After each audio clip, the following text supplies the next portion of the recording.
Teague here.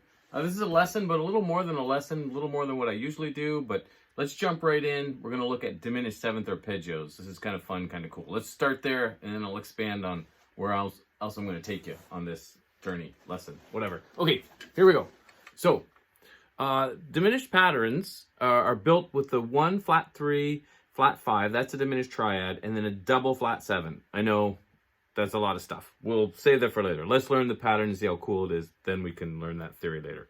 Okay, we're going to start with, let's go, well, it doesn't really matter where we start. Let's start on the 12th fret. Let's put our first finger on the 12th fret, and our pinky will play the 15th on this E string.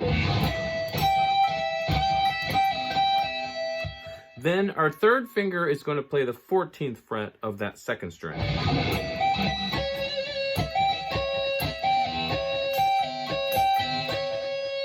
Then we're going to go to the third string, play the 15th fret,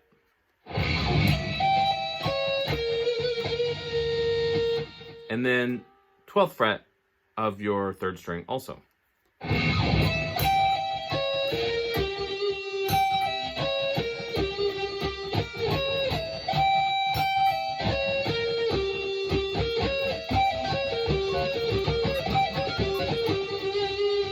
Now here's the really cool thing about the diminished 7th arpeggio. Every 3 frets, you have the exact same 4 notes. So in this particular pattern here, we have, this is a G diminished 7th. Well, this is where diminished 7th gets really crazy. You can actually name it any one of these notes. But again, I think we'll save that theory for later in this lesson or maybe another lesson. I just mostly want you to get the pattern. That's the cool part about this. But this G on the 12th fret of our G string is a G. That's easy. When you go to the 15th fret, that is a B flat. That's the flat third. So if you were building a G chord, you'd have G to B, a major third. Major third, minor third, minor third. So that's our minor third. Then we're going to D flat, which is the flat 5. Which is what makes it a diminished triad. If I had gone G, B flat, D, I'd have a G minor triad.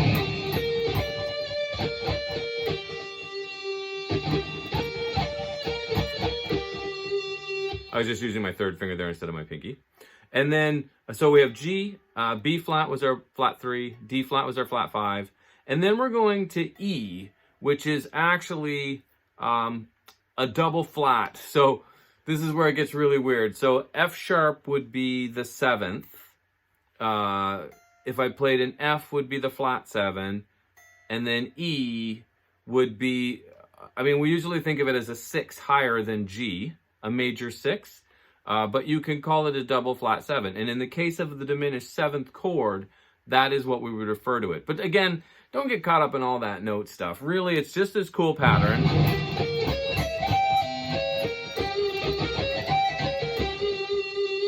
And the beauty is, every 3 frets that you move it, so I'm in 12th position here, looking after frets 12, 13, 14, 15.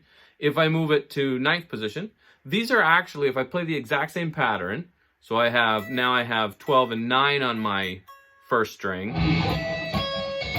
11 on my second, 12 and 9 on my third. It's the same 4 notes. It's an E, a G, a B flat, and a D flat, and the E again. It's the same 4 notes. If I move it back another 3, so I'm now back in 6th position, I play the same pattern again. So on strings 1 and 3, I have 6 to 9. And on the second string, I would have the 8th fret. And again, my notes, if I start D flat, E, G, D, B flat, D flat. The same 4 notes again. Isn't that neat? So every 3 frets, so you could basically call this E diminished 7, G diminished 7th, D flat diminished 7th, B flat diminished 7th. It's all the same chord. And the theory behind it actually makes sense when you look at the 12 tones, but we probably have to do it out on paper, you know, for it otherwise. But here's the cool part. We're just going to take this pattern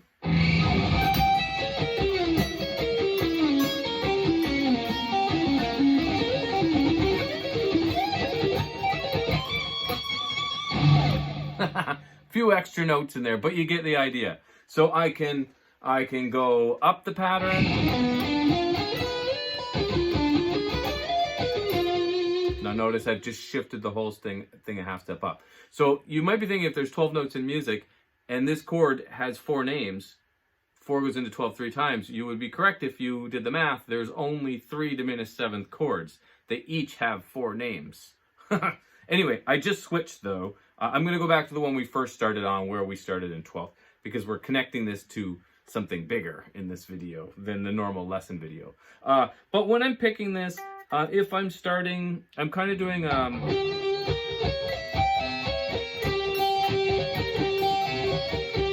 If let's just say we're taking this starting at the top and working our way down, I'm down picking that high G on the 15th, up picking, then the high E on the 12th, up picking that 14th fret on the 2nd string for the D flat, up picking, down picking my G.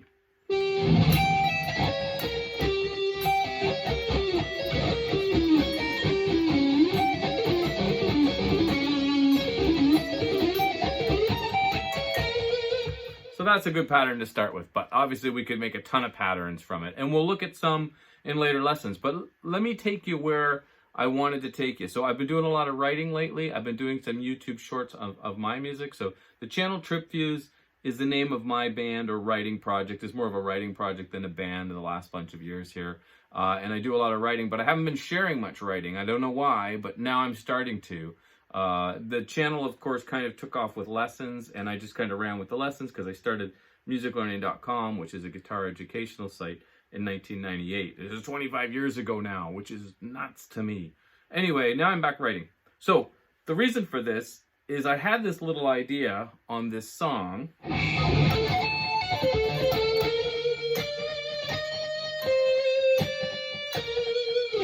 That was one guitar part, and I'll play it with the song in a minute here so you can see how it sits.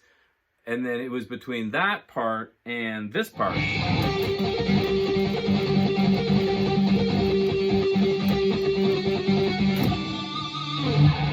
And I'll play you both, and then you can see what you think. I don't do video editing. I have really never done video editing, so you're just going with me. Ignore the mess behind me, and I'll flip the camera around so you can see it. Or maybe I can't flip the camera around because I don't even know how to do that. So I'll just play it. Here's guitar 1.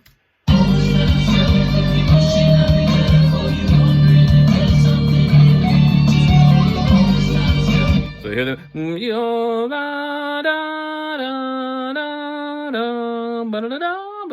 That's the arpeggio part, kind of based on the diminished thing. And then that other part I played you with the dip dip dip dip dip is this.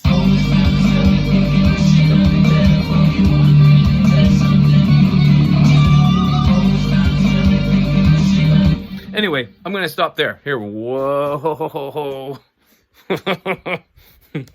I got to start to learn to do video editing, I'm pretty sure. Okay, I'm going to say bye. Have fun with that diminished stuff. I started doing YouTube shorts on all this writing I've been doing. If that's something you're interested in, stay tuned. There's more of that coming. But don't worry, I have lots of lessons coming. I have big plans here coming up, and I'm pretty excited. And I'm coming back to all the lessons. All the other parts that I haven't finished on some of the past lessons are all coming. Yeah, you'll see. Trip Views, the channel. musiclearning.com is the site. My name is Teague. Subscribe, like, comment. You know the drill. Thanks for watching.